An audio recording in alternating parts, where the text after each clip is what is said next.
Of course, I've used crypto in very many places. One of the most significant ones was just going to Ukambani and being able to show a 70-year-old how he can be able to access Bitcoin on a feature phone, a phone that has no internet, and then sending him some sats so he could be able to actually see crypto in action, because we were not using internet, he did not have a smartphone, he did not have any other way of receiving money other than his small phone. And that for me was a huge one. I've used crypto in making donations to causes I believe in.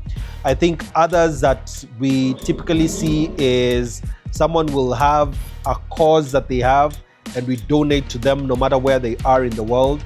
And that happens here and there. It felt very empowering because it was very fast, it was transparent, it was easy, and it knew no boundaries.